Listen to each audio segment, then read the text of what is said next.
it's a transition period, and it's a period of change. That may be the case. As a manager, you have to find that for yourself. You have to work with the players, get to know the players, understand the players, find out their strengths and weaknesses, but impose your own style of play within the club. That's why I was appointed.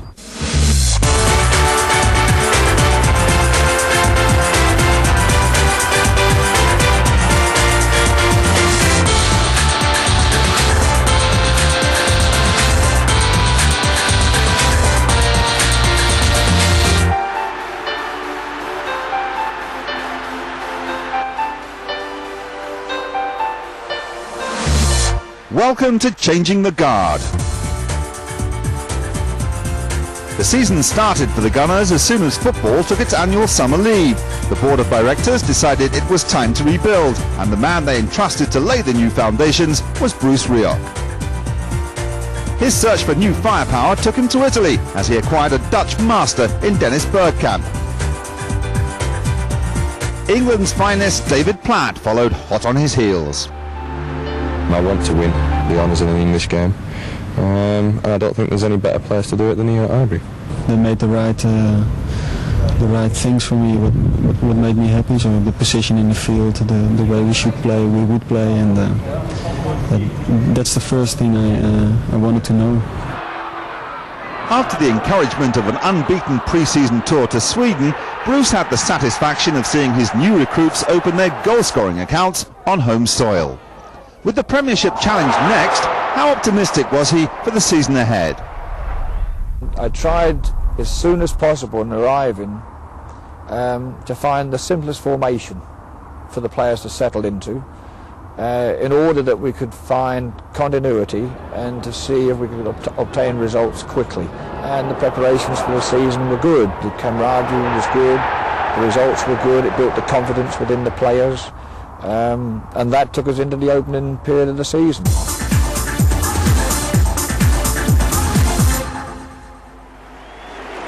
Arsenal and Middlesbrough emerge into the sunshine at the start of a brand new Premiership season which sparkles with promise. Dennis Bergkamp is here at Highbury, David Platt back in English football as well. It is a perfect setting, a packed stadium full of anticipation.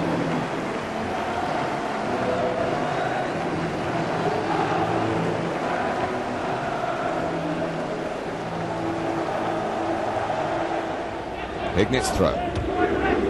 Touch back to him by Barmby. Musto. It's a nice turn. Fiotov's flick. And Barmby is in. And Middlesbrough made a great start here at Highbury. The Division 1 champions have taken the lead through a former Tottenham player, Nick Barmby. Parlour. Got the better of Musto, right! Well, you can talk all you like about the newcomers, including the manager, but it's the old favourite who's equalised, Ian Wright. Parlour did very well indeed, and Wright headed it beyond Miller.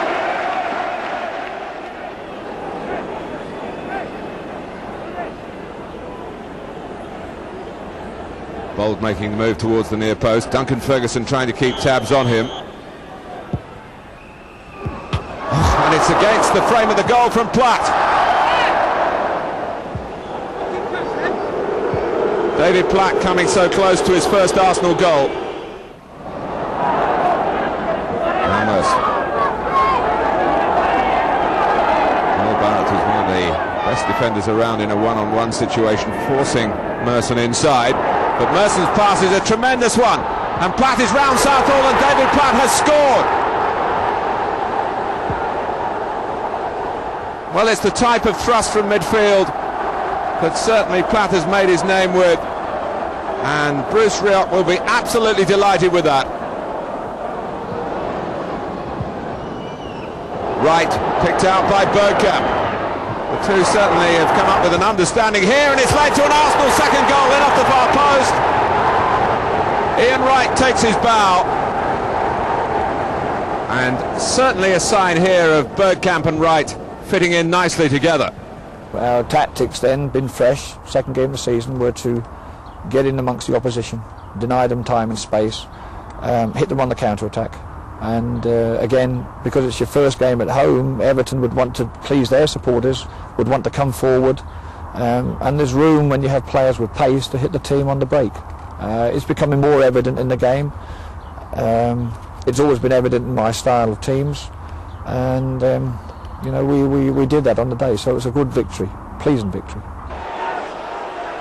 The visit to Highfield Road proved to be a fruitless affair for the Gunners. Ian Wright coming closest to unhinging the Sky Blues' defence. Next up was the second home game of the season against Nottingham Forest. Played wide by Merson. Now Winterburn. Stone trying to shut him down. Parlour. That's a good ball from Ray Parlour. Dixon's first time cross, and a tremendous goal by Platt on the volley. A real beauty. And it's really thrilled the Arsenal crowd, this. Dixon across, and so sweetly in from David Platt.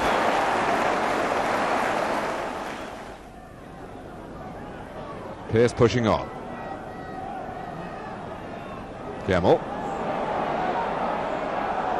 has turned, and the Arsenal product has come back in Nottingham Forest colours to haunt his old club here. Kevin Campbell has popped in the equaliser.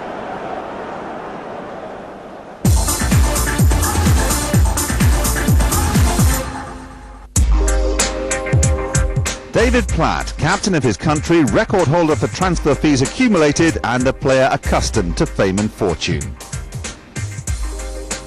But his story has far humbler origins. He started his career as a YTS trainee with Manchester United, but frustrated with playing in the Lancashire League, he departed for Crewe Alexandra. His next step saw him leapfrog to the First Division with Aston Villa, and eventually a place in the England squad for the 1990 World Cup. It had always been an ambition of mine, even before the World Cup. Probably a dream is probably the right word to use, to actually go to Italy. Because dreams are something that you can have, but may not materialise. And I think after the World Cup in 1990, it started to become an ambition. It was held in Italy. I'd enjoyed the way that the Italians had ran it. The stadiums were magnificent. And it became an ambition then, because it was something that was quite feasible to achieve. I did another 12 months at Villa. And then, you know, Sampdoria were rumoured to be interested at that time. But in the end, I chose to go to Bari, basically because time was running out for me, and I wanted to go to Italy desperately. His move to Bari was a success. He was appointed club captain and finished the season as his side's leading goalscorer. A big money move to Juventus followed, but instead of it being the fulfilment of his career, he suffered a personal disaster.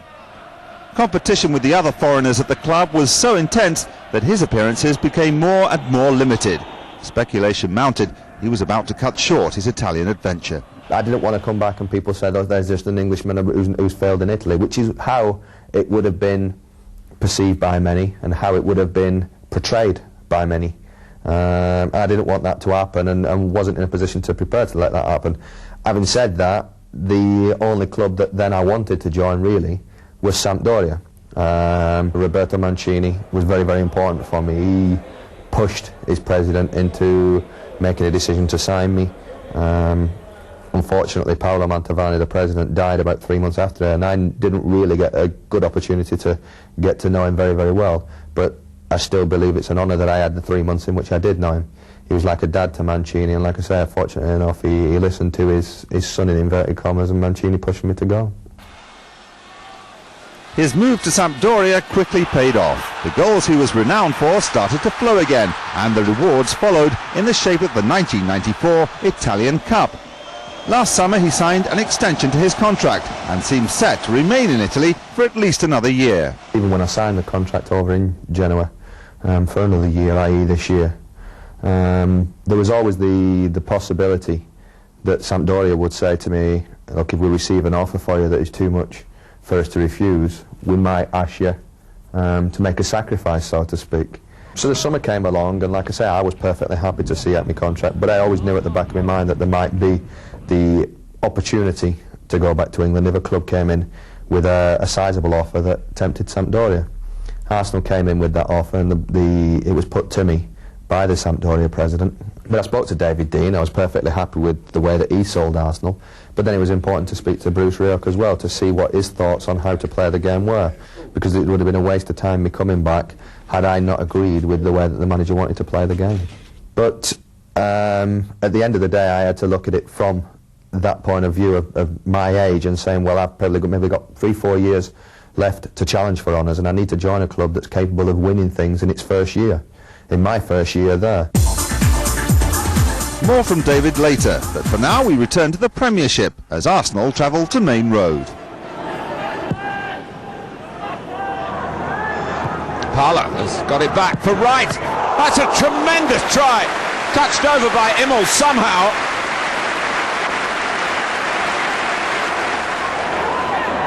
Well, surely Ian Wright could hardly have hit that one better. Quinn. And he's been penalised, complaining that Lee Dixon made more of it than he was entitled to do, but it's a free kick to Arsenal. And there's suddenly a bit of extra hunger about their play. Bergkamp. And Wright! Arsenal have won it! Surely in the closing moments, Ian Wright has pinched it from Manchester City. Some doubt about the free kick, but no doubt about the goal. Forward from Breaker. These London derbies really testing affairs, and often put forward as the reason why London clubs, Arsenal apart, don't have a great deal of success to show in the Championship itself. That's Julian Dix on Ian Wright, and Arsenal have got a penalty. It was a test of skill and a test of will in the end, and Wright won it. Oh, and Ian Wright has put it well wide.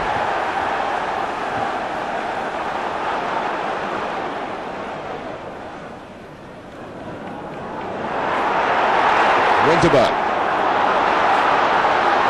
No, Bergkamp keeping going. It's another penalty. Extra acceleration from Bergkamp. And Steve Potts going for the ball but got the man. So Wright a second time, and this time it counts.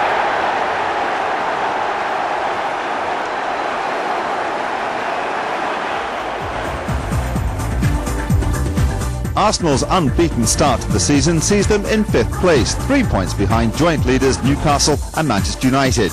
Our first taste of cup action sees a repeat of last year's second round fixture against Hartlepool.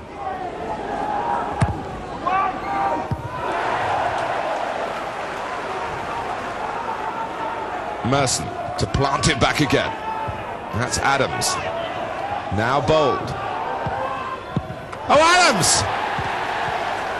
Smart piece of finishing there.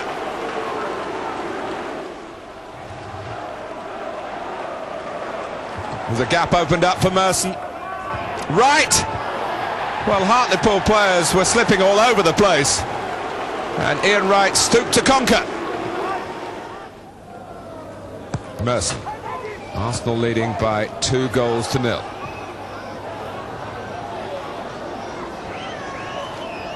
Merson, Lee Dixon has stayed down. He's flexing that right shoulder. The game goes on. And it's Adams! He's got another one!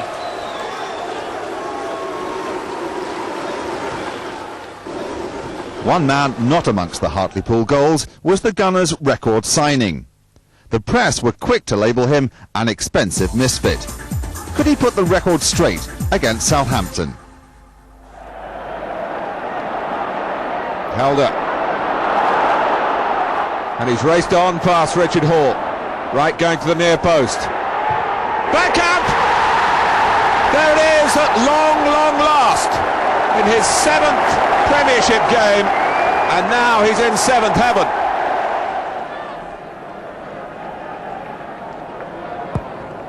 Merson's corner. Touched on by Bold. We've seen it all before. It keeps on working. Tony Adams. The well-practiced Arsenal corner routine, and Southampton found it unstoppable.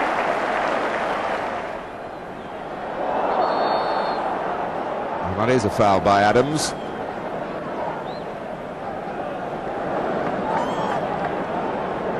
And Matt Le Tissier has got a four-man wall to take on here, and it's a goal! It's Watson who got the touch. 2-1. Reflex action from Gordon Watson.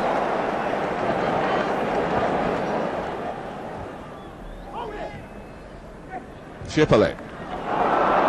It's a chance for Southampton again with Watson, and Keown is there on guard duty by the post.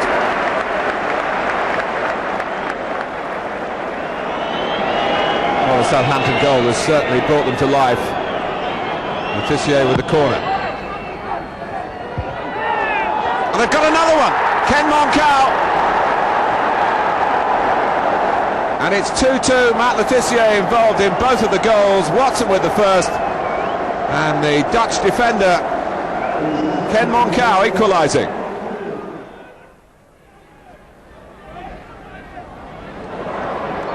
Bergkamp. And he's got within range. And now he most certainly has found the range in Arsenal's colours. Splendid goal, and Arsenal are back in front. Well read by Helder. It's all about Dutchman. It's what he does better than most players around. And the goal-scoring legend gets in on the act. We got another win here, and that's important. And for myself personally, I think it's nice to score a goal, and there were two special goals as well. So I think a little celebration for myself as well. I had every confidence and faith that Dennis would produce performances for the team, and one has to accept that he needs to settle an in period. He was in a hotel, getting to know the English style of game, and it took him a while to get. It took him about 5 or 6 games to get a goal. But when they came, they were worth waiting for.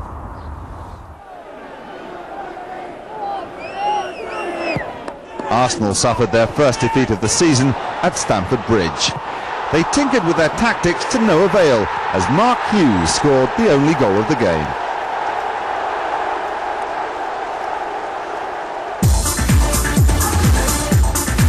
Back to the Coca-Cola Cup for the return leg against Hartlepool. Well, the Arsenal supporters expecting something of a show from their favourites, and Merson putting on the style straight away. In from Merson. It's Dennis Bergkamp. He's steered it in.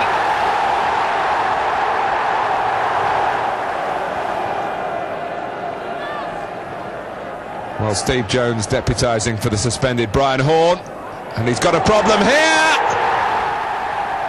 Well, more famous goalkeepers than Jones have been beaten like that by Ian Wright. Now Parlour. Through the crowd, goalkeeper got to it! It's in, and Bergkamp was the man responsible. Long from Dixon. Dropped over the top. Taken with rare precision. Ian Wright.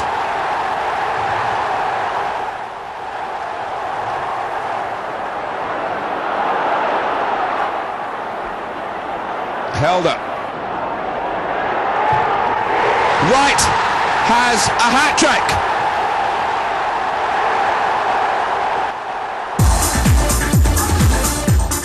We return to Premiership action as Arsenal face a potentially tricky encounter with Leeds. Palmer getting it back for Leeds.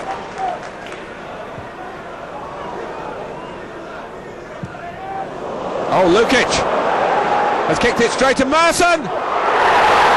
Well, it's a brilliant reaction from Paul Merson. A terrible mistake by John Lukic, who of course won a championship medal with Arsenal, but unwittingly he's helped the Gunners' cause here. But it still took some finishing by Merson. An amazing goal. Brian Deane coming back. As Bold got forward, but he was nowhere near him, and it's led to Bergkamp. The merest of touches, but poor marking by Leeds. A well-won header by Bold, and a delicious finish from Dennis Bergkamp.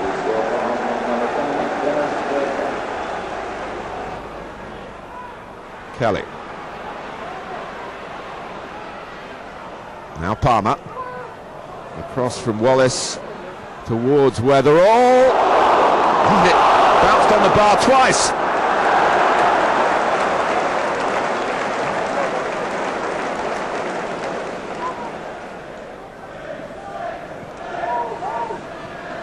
Bergkamp.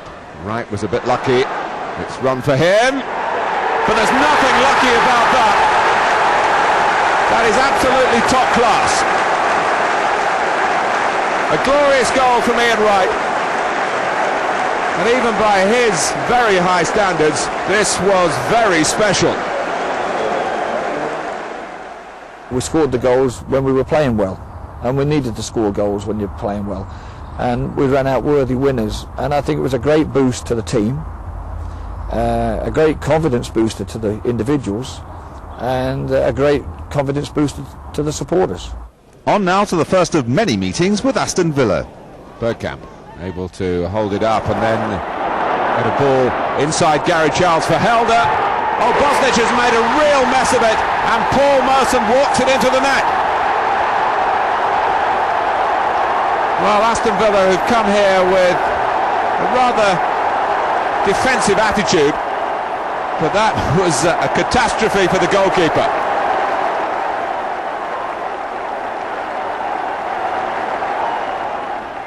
Bergkamp. Back for Helder again. Still got Bergkamp there. The two Dutchmen have worked Aston Villa all over the place, and Ian Wright has put it in. A little fortunately at the end. Despite the defeat against Chelsea, Arsenal progressed to third in the league, 6 points behind early pace-setters Newcastle. The third round of the Coca-Cola Cup sees Arsenal journey north to rain-drenched Barnsley. Adams has come in front of the wall, now peels away. Bergkamp shot, the goalkeeper spilled it. Steve Bold with opportunism worthy of Ian Wright.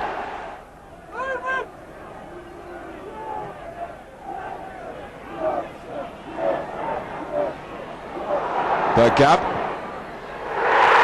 Well, Barnsley were very slow to get to him, and that's the price you pay against a player of that amount of talent. Merson. That's Martin Keown coming in, a third for Arsenal. Their comfortable victory in the Cup set up Bruce Rioch's emotional return to Burnden Park.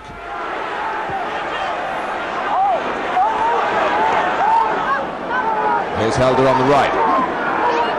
Jimmy Phillips, the defender. Bergkamp. Helder. That's a good stop by Brannigan at full stretch.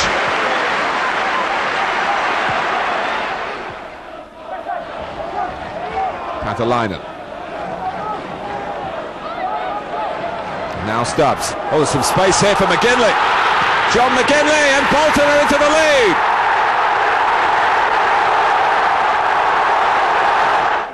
Now for one of the biggest games of the season. Black. Owen is in trouble here, and Bergkamp. Oh, what a boost for Arsenal. You don't see Dennis Owen make too many mistakes, but this was certainly one of them, and Bergkamp cashed in on it. Merson. Getting between Bruce and Sharp. Still Paul Merson, and it's come back into play off the post. A let-off for Manchester United. Still 1-0 to Arsenal. The team had to defend well on occasions. United had a lot of possession on occasions through the middle of the field.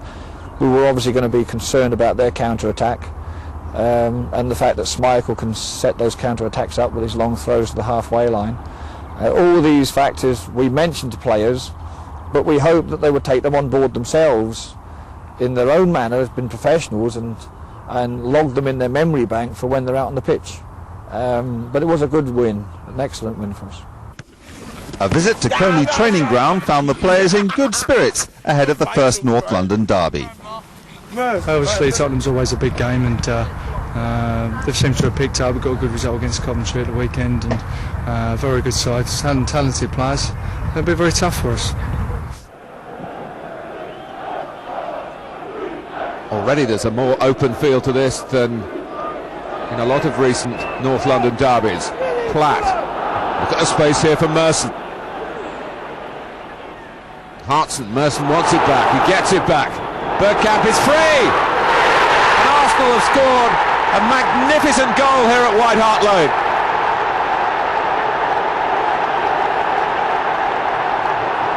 Well, much was made of Dennis Bergkamp's slow start in England, but he's certainly put his game together in recent weeks.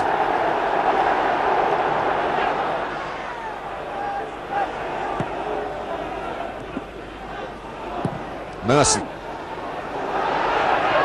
Hartson got to it. Away by Dozzell. Oh, and first to the bounce was Armstrong. He's got Fox in possession. Tottenham getting players forward quickly. Still Rule Fox. And it's Sheringham! And David Seaman could only help it in.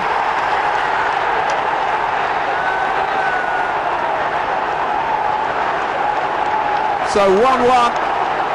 A crisp counter-attack from Tottenham. Teddy Sheringham equalises.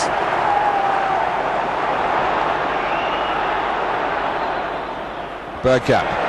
Good tackle by Mabbutt. And he wants to get involved further forward. Armstrong.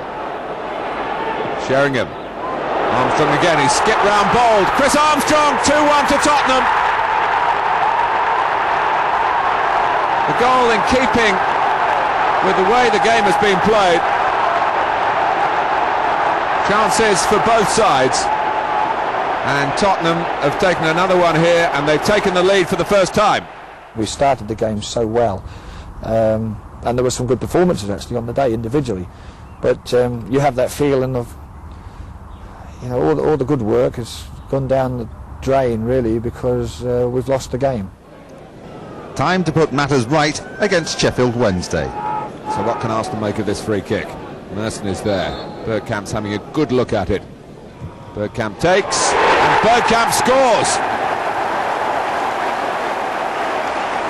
Done with due deliberation here.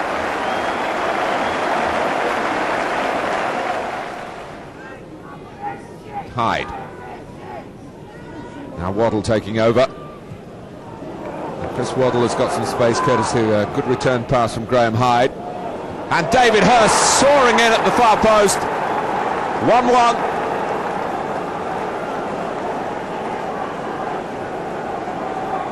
Deep ball from Waddle. He had time to assess what was on in the centre. And that's a great header.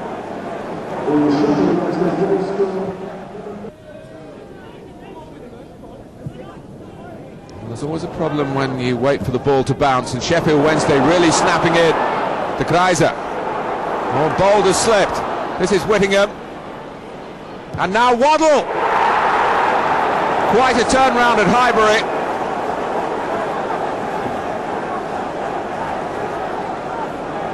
And Guy Whittingham didn't panic. He looked up and spotted Chris Waddle.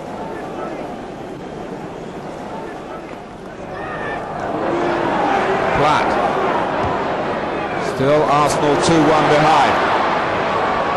Bergkamp. Great movement from Winterburn! Well, that's a marvellous equaliser from a player here who is always regarded as one of the unsung heroes. Well, they're singing out his praises now.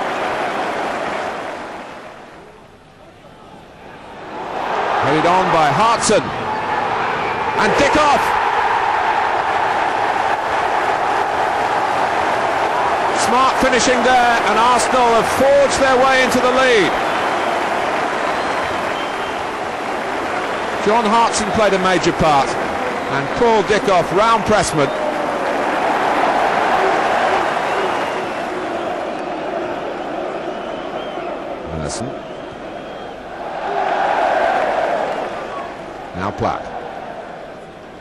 Arsenal wanting more.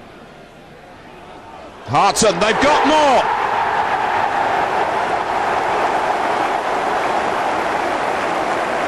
Well, give John Hartson the service and, of course, the opportunity. And this is what could happen.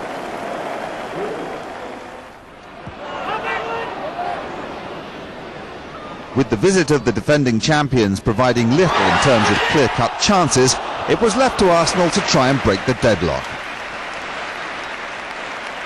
This shot from Paul Merson, saved by Tim Flowers, stopped the Gunners winning a game they dominated.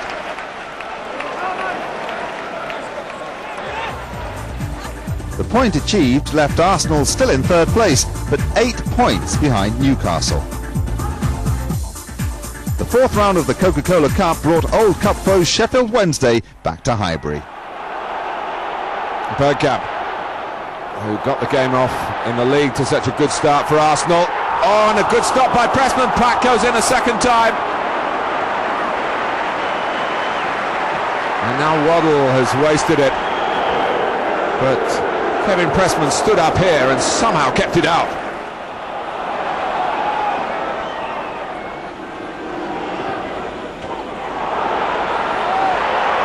Seaman can only parry it down to Greiser. Well, they were in front in the league game and couldn't hang on to it. Now they've got a chance in the Coca-Cola Cup here at Highbury. Mark de Greiser. Quickly in by Merson. Des Walker did very well to get to that. Bergkamp, right, Merson. Well, the attempted tackle was by Watts, and it's led to a penalty despite the protests. Watts was late. Ian Wright. Short approach. The goal that Arsenal very much need. Dixon.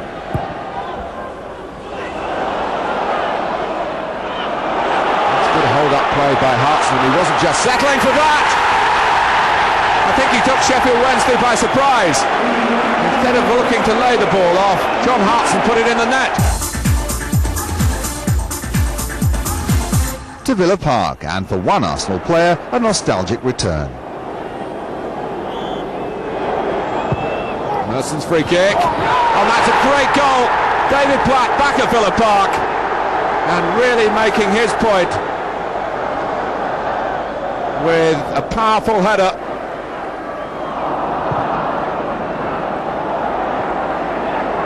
It's Townsend. York.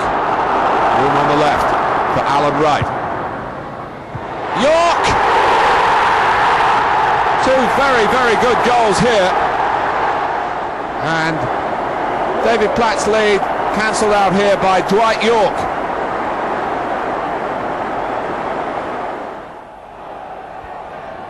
At the Dell, an uninspired Arsenal drew their third Premiership match in a row. Could they break this unfortunate treble against Chelsea at Highbury? Burley. Been some very precise play from Chelsea. Petrescu. From Hughes. Craig Burley's cross. And that's Terry Phelan who's reached it. Spencer coming on to this one. A goal in keeping with the Chelsea style. Merson. And still Merson against the bar. Helder. Oh, Karin acrobatically kept it out. Arsenal's corner. It's Dixon. Well, when it looked as though they would never find a goal, Dixon scored a fantastic one. Glenn tried to knock it in straight from the corner and he mishit it, and it fell to the edge of the box to David Platt, and he sort of controlled it and he was rolling towards me, and I just shouted him to leave it, and I just lashed it, and it's one of them that normally goes, like, as the fans would probably notice, normally go in the stand, but it went right in the top corner, and it was sweetly struck, to say the least. Beardsley. Arsenal trying to hold their defensive shape. Ginola! Well, Seaman got to it, but he couldn't keep it out.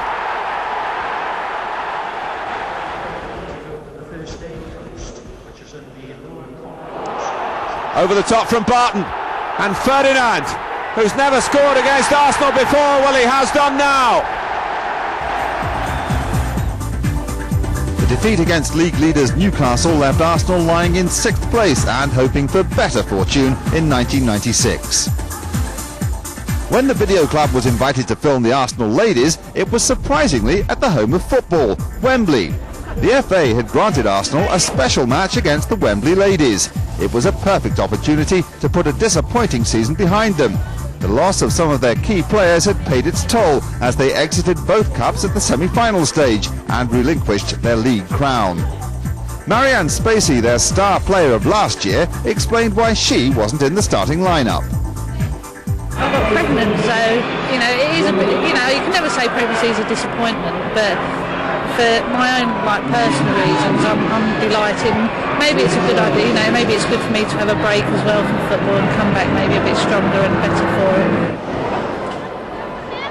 it. With the match underway, the Arsenal ladies suffered the kind of luck which has afflicted them all season. Naz Ball, one of their old girls, scored the only goal of the game for the Wembley ladies. Despite their loss, the girls refused to be downhearted.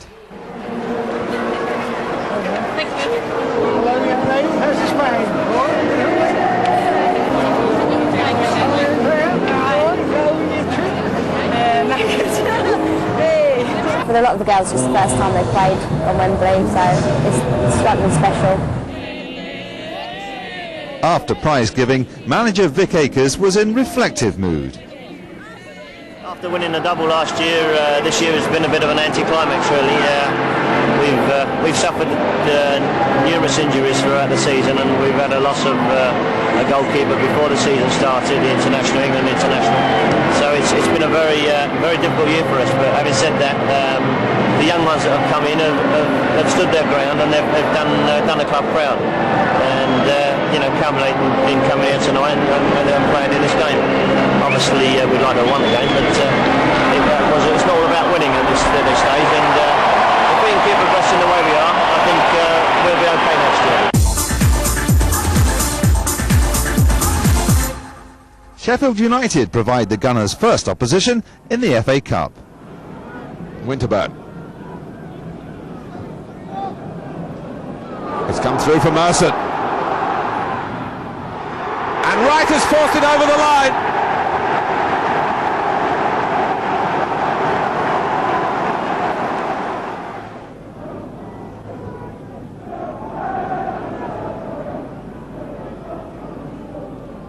Arsenal back off. Oh, and Dame Whitehouse!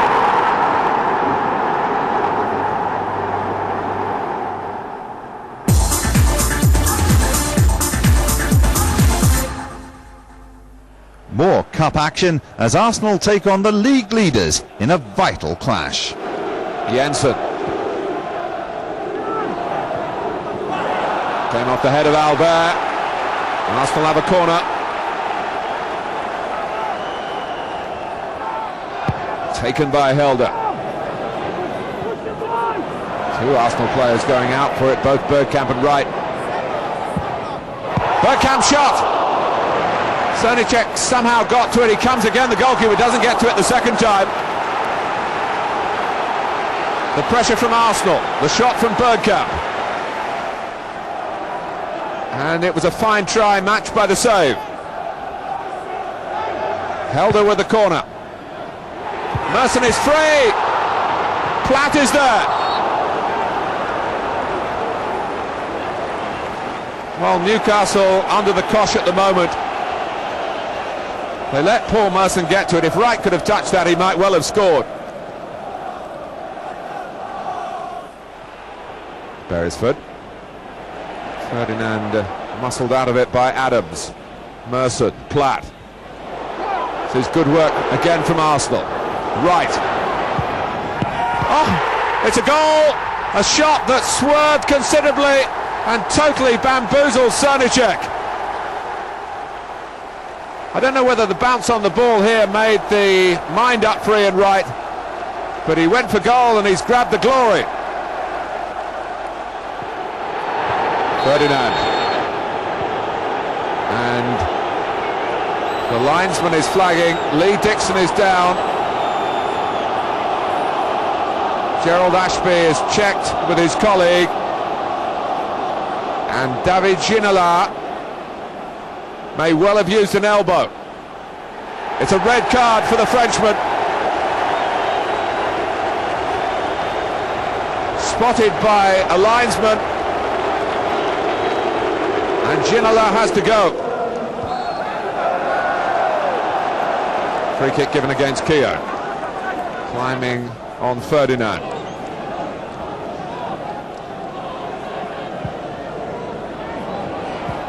Two Arsenal players going for the same ball. Ferdinand!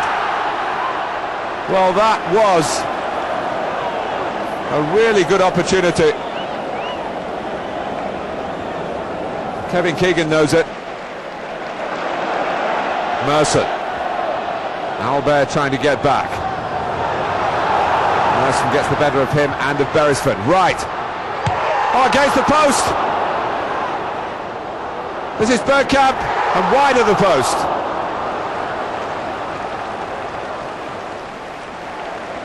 Well, Newcastle pressing with 10 men and leaving the gaps, and Wright looking to exploit them. Helder. Right! Well, that's finished it, and in the grand manner. Ian Wright second, Arsenal second. Newcastle, for me, it was either us or Newcastle, and that's no disrespect to the other sides. I think if you can beat Newcastle, you've got a very good chance of going all the way, and hopefully we can now. We asked for a high-tempo game, a demanding game, high tempo, move the ball quickly, run at the back four, get in amongst the two central defenders, and try to disturb them, pay close attention to other individuals, and deny them the time to get their passing game together. If they're allowed to do that, they'll pass you off the pitch, and the team did that.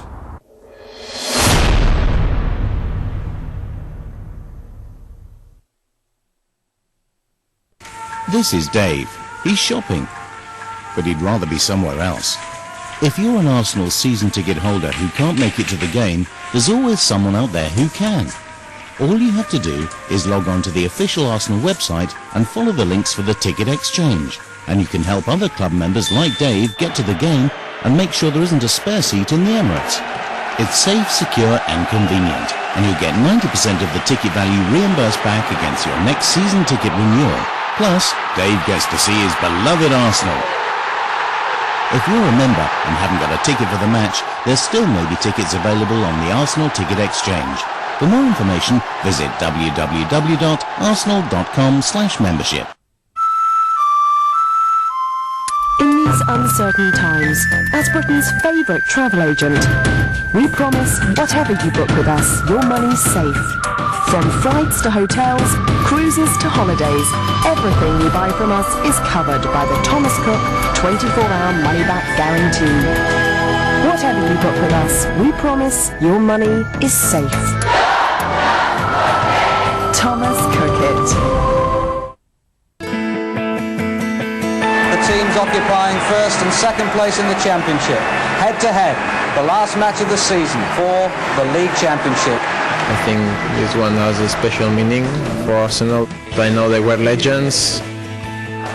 So a night of chilling simplicity about it, really. Arsenal must win by 2 goals to take the title. Yeah, I watched it on telly a couple of times. My dad's a Liverpool fan, so he was gutted. It was just an amazing night, and I can certainly remember my goal, you know, like it was yesterday, glancing it in. And Smith! And Arsenal have scored! Everybody remembers where they were that day, and everybody remembers that game. It's the finish that I don't think will ever happen again in football. Take the game of chess, first move, show your hand, and it's down to me. I just knew I'll score. Thomas! It's up for grabs now! Thomas! Right at the end!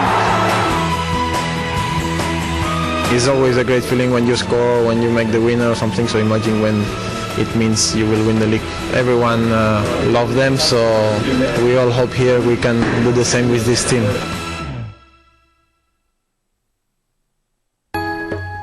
Because she was born in Sao Paulo. Because she loved putting on a good show. And a good curry. Because she was top of her class in French. Milena is one of our cabin crew. Together they come from more than 100 nations. So you'll always feel a little more at home with us, wherever you're from. Fly Emirates to more than 100 destinations.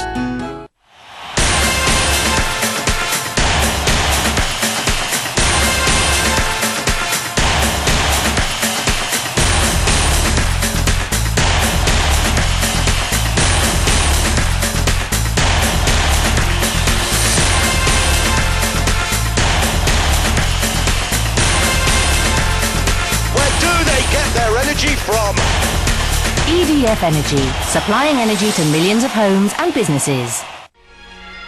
Setanta Sports News is the new 24-hour dedicated sports news channel. Sports news updates every 20 minutes, every hour, every day. Setanta Sports News, a constant eye on breaking news and ongoing stories. Setanta Sports News, a new attitude to sports reporting, a new team and a new style. Setanta Sports News. Don't miss all the dynamic action and latest developments. Setanta Sports News. Because sports news doesn't just happen when the players are on the field.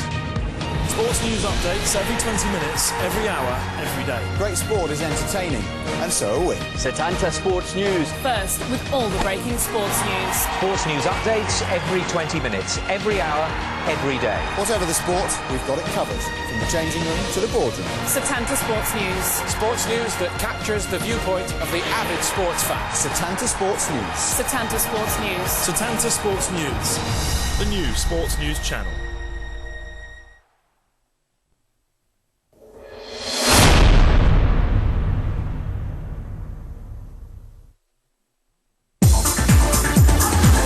The Premiership action continues at the new Riverside Stadium. Helder's corner. There's Adams coming in. There might have been a push in there. The referee didn't see anything wrong. Jensen. And Martin!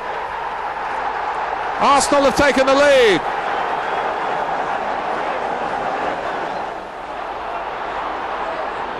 Pollock. Crossed by Little. Barnby. Juninho's pass. And this is Stamp. His first senior goal.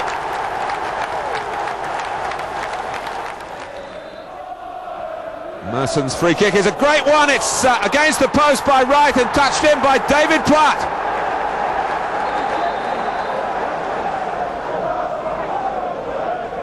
Right.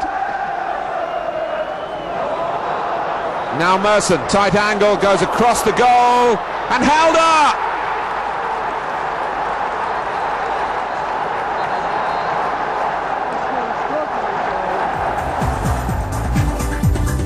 With that hard-earned victory, Arsenal remain in 5th place and on course for a possible place in Europe.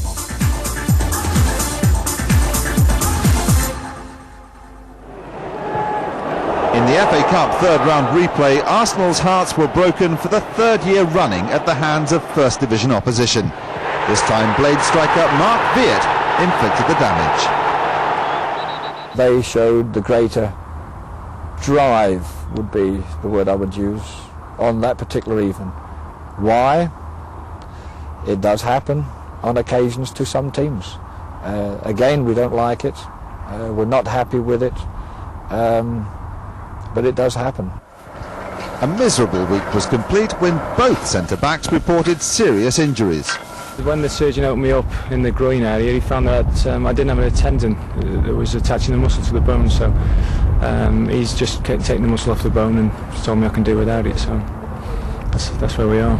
I actually got injured in training, five-a-side training session, and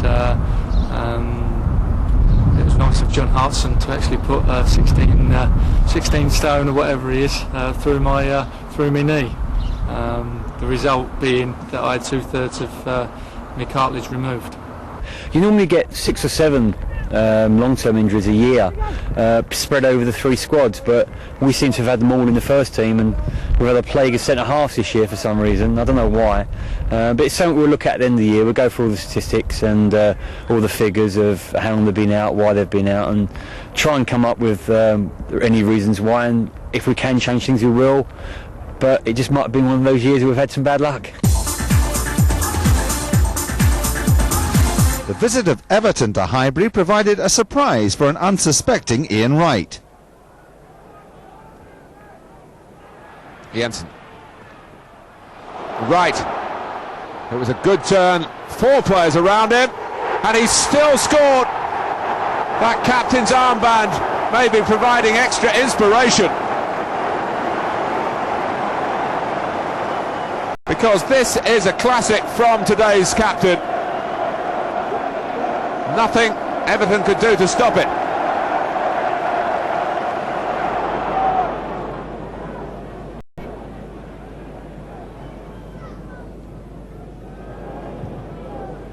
Seaman's kick, headed back by Watson. Oh, and Arsenal looking for an offside. Graham Stewart is round the goalkeeper. He's put it in.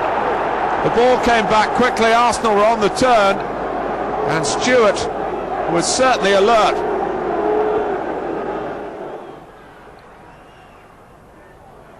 Kanchelskis. And it's got through Seaman.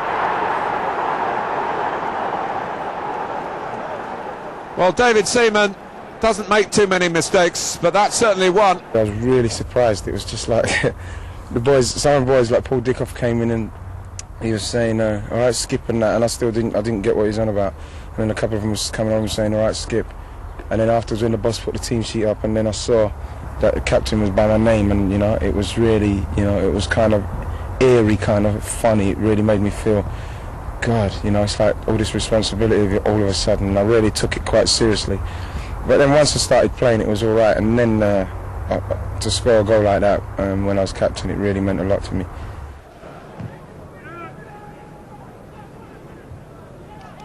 Headed out by Booth, down by Dublin. And Noel Whelan is onside. Whelan against Seaman. And Whelan is the winner.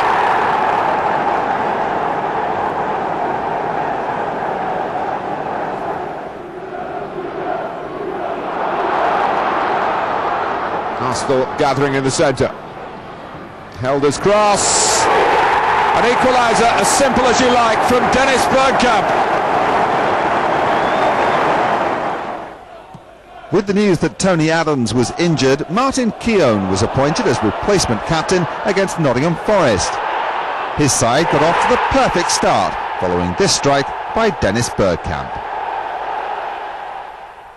I think you've got to take the job on and realise the responsibility that goes with it. To be captain of the Arsenal. I mean, I'm an Arsenal supporter myself, so I'm just fulfilling a dream, really. As corny as it sounds, but and I'm going to hope to do it for as long as possible. Tony will be back soon now, but when he comes back, I'll still carry on trying to be an influence in the dressing room. The win at Forest kept the team in 7th place and gave them a timely boost for their forthcoming Coca-Cola Cup semi-final.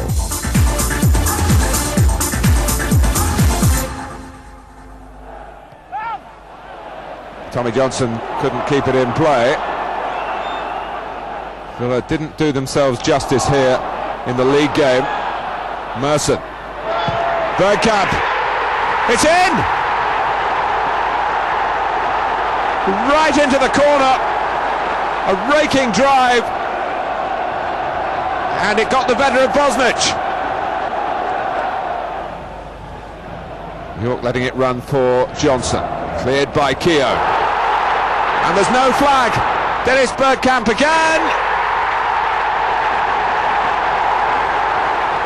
Arsenal on fire at the moment. Johnson. Aston Villa stirred and shocked by conceding 2 to Bergkamp. Blocked by Linnigan. Aston Villa have a corner. Short from Draper, who then, with the help of Townsend, crosses deep. Hesitation by Winterburn. York retrieved it. Merson, what was he trying to do? Arsenal can't get it away. Draper. Still they can't get it away, and Aston Villa have taken advantage. Dwight York. All sorts of chaos here, and it ended with York drilling it in. Milosevic. Linnigan trying to get to him, and Keown as well. But York won the battle for the cross, and Aston Villa, who were 2 goals behind, are now level.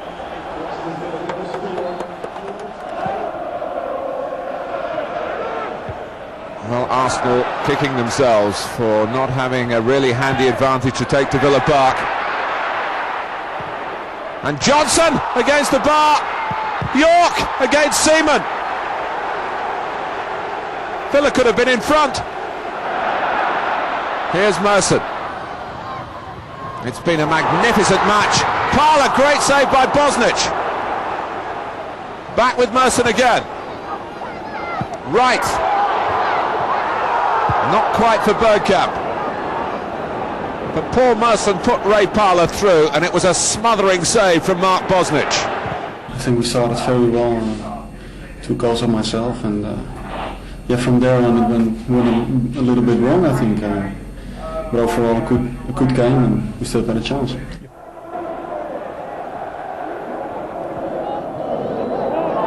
Parler. Now Hillier. It's good play from Arsenal. Bergkamp. Oh, and Charles almost let Winterburn in, and then Bosnich had to save from Merson. Steered forward by Dixon. Aston Villa still in front, but only on the away goals. There have been no goals at Villa Park.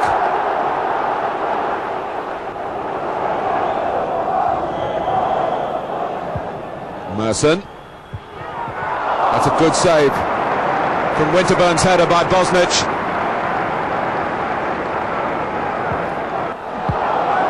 Merson. Well, Arsenal, knowing that they've got to get a goal, and mixing patience with probing play as well.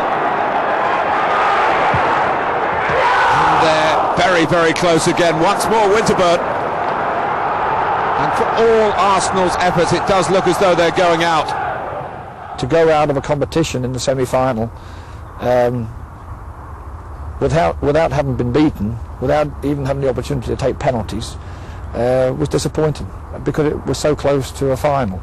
And we firmly believed that had we been able to get to the final, we would have won it, because we would have been a formed team going into a final. So near and yet so far.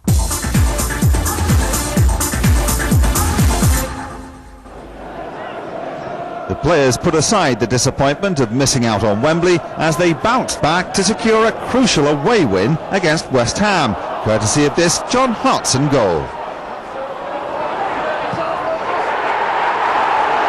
The next game against QPR saw the team away from home for the 3rd consecutive match. Sinclair. Impey.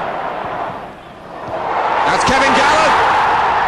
He's tucked it into the corner.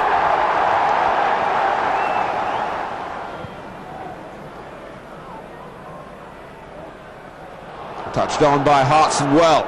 Dixon on the move. That's a brilliant goal by Bergkamp. Surely one of his best in Arsenal's colours.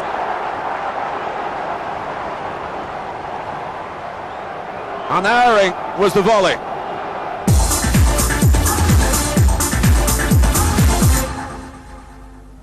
We pick up the David Platt story after his announcement that he was to pledge his future to the Gunners.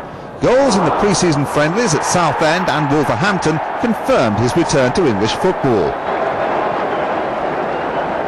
Next, he faced the challenge of the Premiership. Merson's pass is a tremendous one, and Platt is round Southall, and David Platt has scored.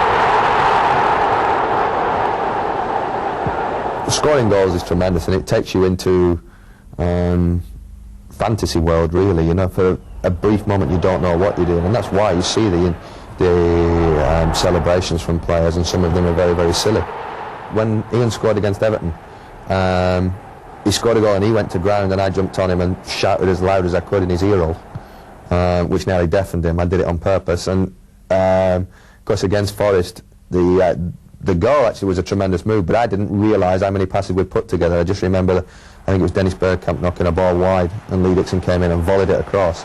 It came at me so quickly that instinctively I just fell back and volleyed it, and fortunately enough it's gone in the top corner. And I jumped up to run away and celebrate, and it was Reiter that grabbed hold of my shorts, rugby tackled him into the ground and deafened me. Despite the goals, things weren't quite as they seemed for David. The biggest thing that happened to me was when we played Wolves in a pre-season friendly over there, and then with 10 minutes to go, I've been tackled, my knee's twisted. I've not thought nothing of it. We then played Inter Milan on the Friday, and it started to get worse as I was playing. So I came off in that game, and then it was basically for the first 2 weeks of the season I was hardly training. I was just playing the games, because the knee would swell up after games. It would create problems for me, and when we had the scan done, it showed that the cartilage was torn, and I had to go into hospital and have the cartilage removed, well, trimmed down. When I first went in for the operation, the Sun ran an headline that I'd be out for 9 weeks. Now I fully expected that to be 4 or 5 weeks. Basically what happened is I always had this 9 weeks in my mind, and I had to beat the Sun, so to speak.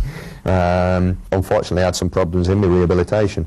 It was only, you know, after 4 days my knee was fine, it was dry, there was no fluid on it, and I went in and did some very, very light work just to get the knee moving again. Went home that afternoon and the knee blew up again and filled with blood.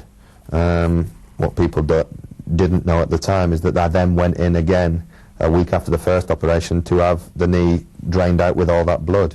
I then continued to play on it, and it was there. It was restricting my movement still. It wasn't perfect, and I had the scan showed nothing, but it was still there. And it wasn't until Christmas time really that we played the games in quick succession that it became apparent that this was getting worse and worse and worse, and that I'd have to have something done again.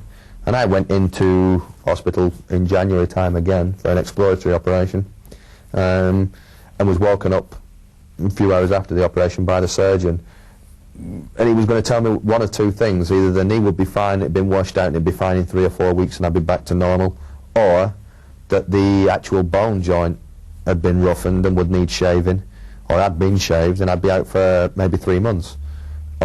For fortunate reasons, it was what I expected it to be. It was just a matter of washing the cartilage out and cleaning it out, and touch wood, everything's fine now. Mechanically the knee's fine, I don't get any problems with it at all. I think people have seen that I've got forward. Maybe I'm not clearing things off the line and then 10 seconds later getting a goal-scoring opportunity up front. But I have been in goal-scoring areas several times. I'm playing a lot better than I was when I had the knee problem. And I think it's there for all to see, to be honest with you. And it's only going to improve and improve. Like I say, when the team evolves next year, I expect to be back along it next year and to be playing at the top of my capabilities again. Back to the Premiership for the visit of struggling Manchester City to Highbury. Taken out by Dixon.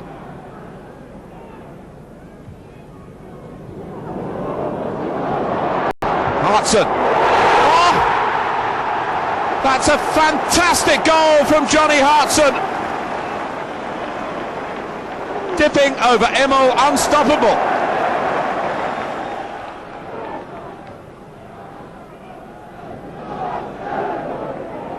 Bergkamp picking the pass for Dixon.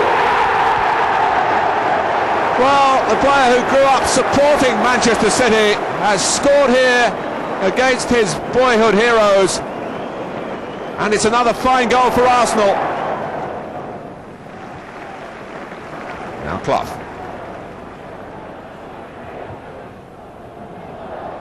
Arsenal just stopping for a moment, looking at the referees, Summerby.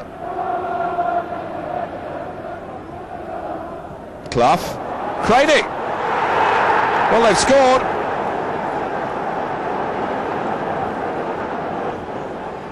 And Arsenal seem to lose concentration, and it's cost them a goal. to Jerry Craney.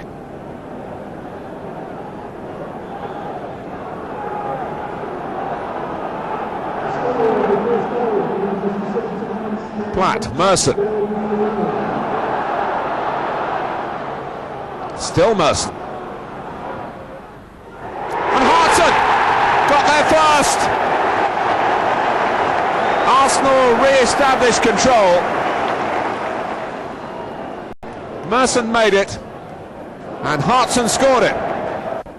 On the 10th of March, Ian Wright shocked the Highbury faithful by announcing his intention to leave the club. I put a transfer request in and they rejected it, and you know, what can you do, you know, if they reject it? I spoke to him at the time that he handed me the transfer request, and I said to him quite clearly that I did not wish him to leave the club. It's not been the greatest, you know, with certain things that's gone on, and ultimately with me putting in a transfer request, but you know, that's the way football goes. You know, sometimes it's really up and you're buzzing about it, and sometimes things happen that get you down a bit, and you just feel like you have to do things for yourself. You know, that's what I did. His transfer request was rejected, and Ian was informed of that decision. It would be a bit unfair to say that it's what reasons it's down to, you know, and I think that's those are things that, you know, you just have to keep in between in the club, in the confines of the club, and that's what I'm going to try and do.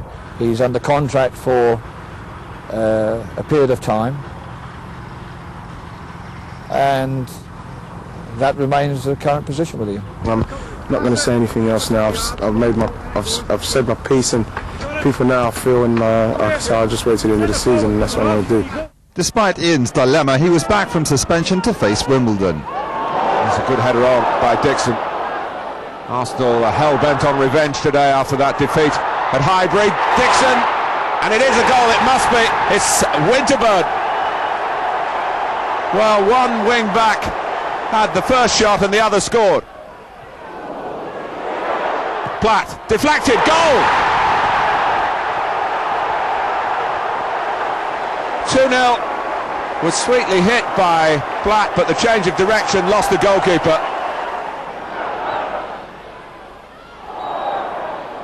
Quickly taken free kick by Wright. There's a real zest about Arsenal.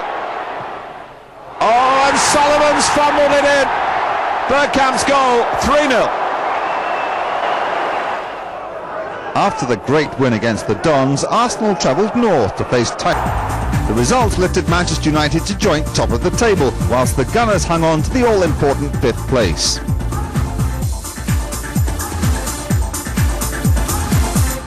We met up with the Arsenal youth team for their final game of the South East Counties League against Watford. We at the moment have probably the youngest team we've had in the South East Counties this season. 7 of the group are schoolboys, and only 2 what we would call second-year boys.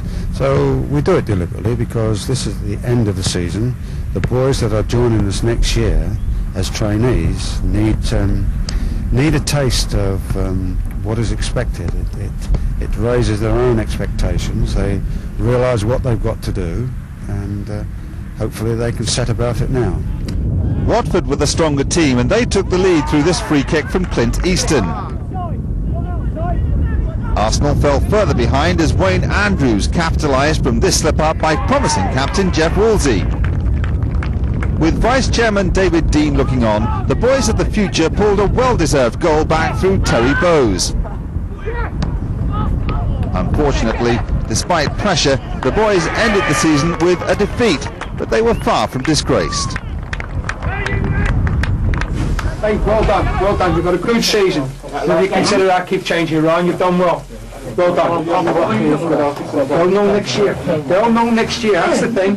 Hey Greg, they'll know next year. It's been a good year with Pat Rice. We didn't do too well in the cup games, but the league back 3rd or 4th, so we can't have a grumble really. I keep changing the side around week in, week out. Those that don't play one week, they will play the next week. And it's a credit to all of the boys that they come in and they try to play the way I want them to play. They want to play it out from the back. And as what happened this morning in the first half, we give a simple goal away. But players can only learn from that. And if they're not, and if we don't let them make mistakes at our level, they ain't never going to learn nothing. The South East Counties League was won by West Ham United, with Arsenal's talented youngsters deserving much credit for their high finish.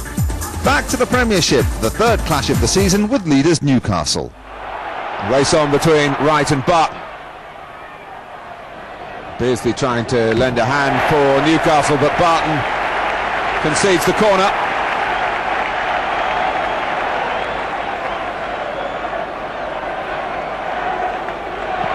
Merson takes it.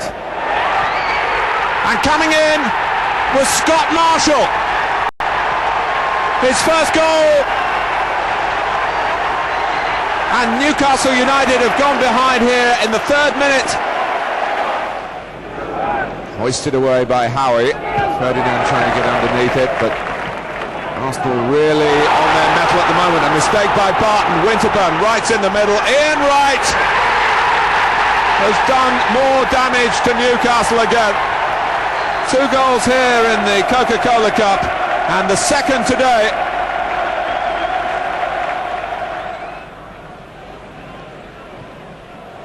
No flag. Asprilla must score. Hasn't scored. Seaman got something on it somehow. It was all down to him. The flag stayed down, but the ball went up off the goalkeeper. Bergkamp. Well, Newcastle were caught square. Platt!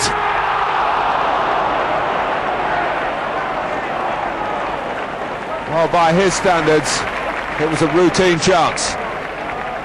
But it stays at 2-0. I remember actually running back to the halfway line after I scored, and it was like, I realised there was another 85 minutes to go, sort of thing, try and get my concentration back, so it was good. I really enjoyed it. As the race for Europe hots up, Leeds were the next visitors to Highbury. That's nice play. And the goalkeeper Lukic fumbled it. Hartson going in, and a goal for Wright. At the end of it all, after Dennis Bergkamp had left Leeds in his wake, Lukic trying to beat it down, but it got away from him. Winterburn was in there, Hartson was in there, and of course, who got the touch amidst all that? Wright, of course.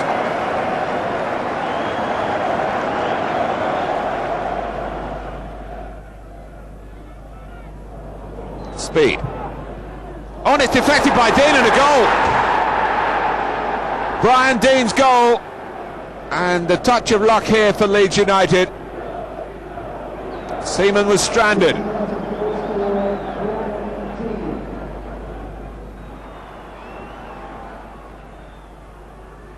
Merson. On by Platt.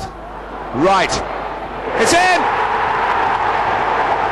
Well, I wonder how important that will be when they add up the points at the end of the season with European qualification in mind. But it was typical Ian Wright. Leeds had players around him, but they couldn't stop him swivelling, and they couldn't stop him scoring.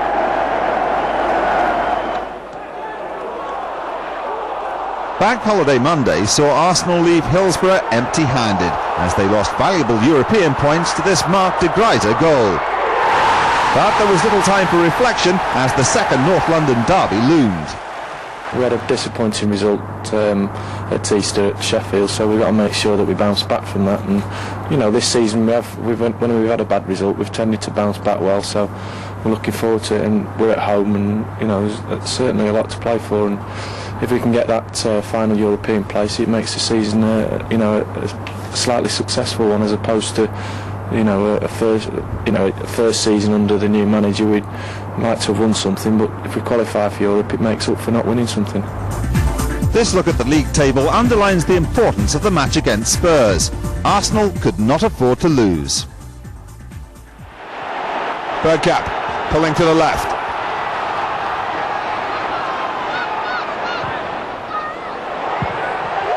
And that was Merson taking it on the volley. Tottenham, who defend normally so well, had got pulled one way and then the other.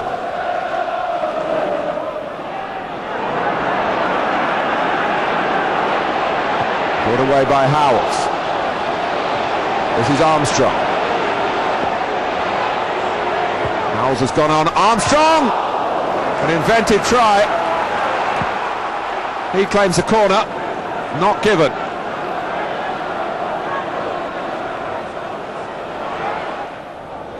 Parlour. Rule Fox taking a chance there, and well, Winterburn didn't take his chance. It was a risky way of defending by the Tottenham man, and he was let off the hook. Edinburgh. The extra spice in this match, the rivalry not just of the locality but for a spot in Europe next season. Armstrong had time to set his sights. The most important thing, I suppose, was not losing.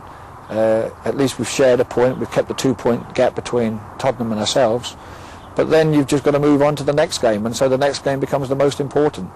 And it happens that the next game for us will be Blackburn, who are right behind us in the division. If we can beat Blackburn, then we put them totally out of the equation. They can't qualify for Europe.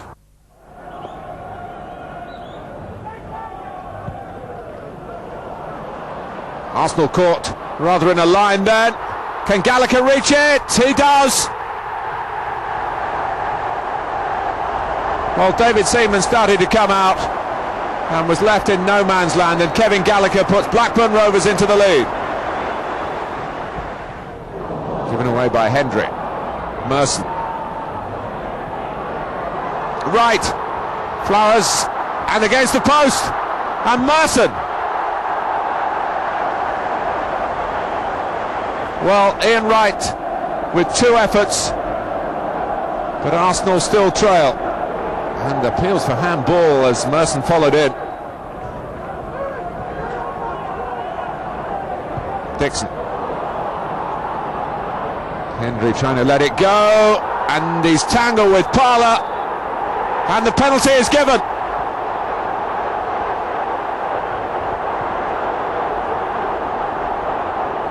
Well, Colin Hendry thought he was in charge, but it was the referee in the end who laid down the law.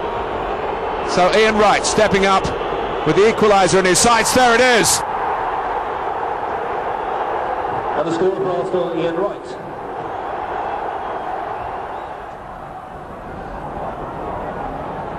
Winterburn scurrying in support of Merson. Still Merson. It's a brilliant run. Hartson blocked on the line by Hendry. And when Shaw came in, Blackburn still survived. First Hartson,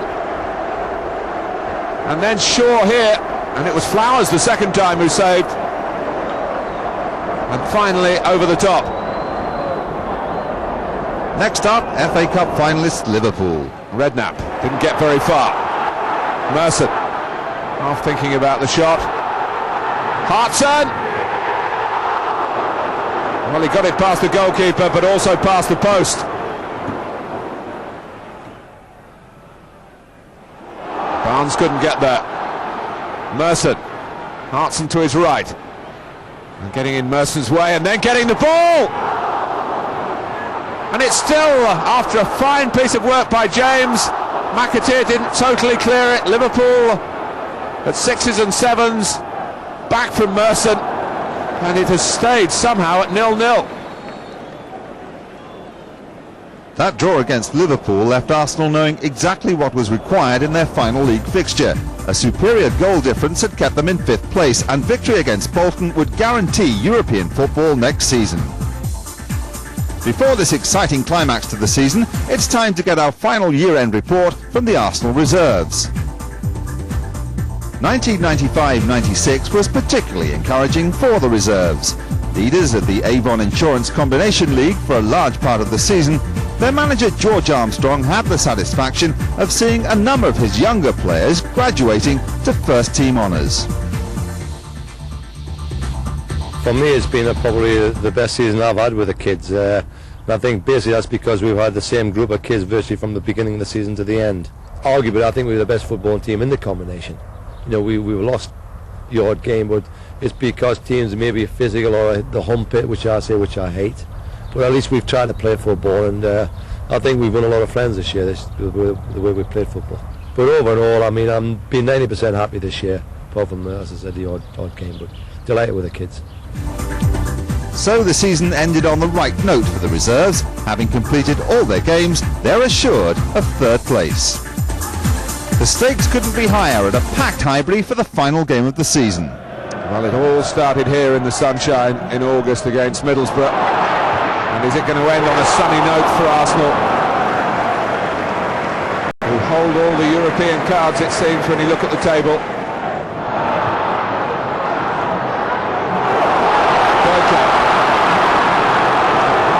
Left, now making a move into the centre. Bergkamp tried to place it.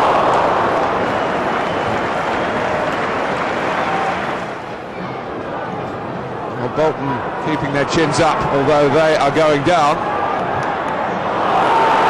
This is Todd. He scored. The manager's son. Andy Todd. And Bolton, incredibly, are in front.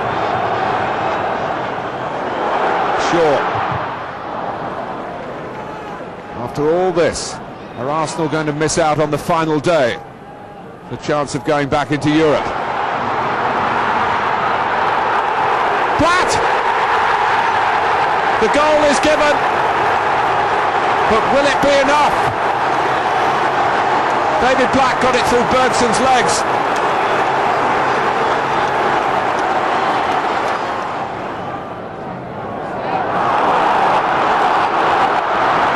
Bolton looking weary now. Backhand! Well, if that takes Arsenal into the UEFA Cup, it was the perfect goal.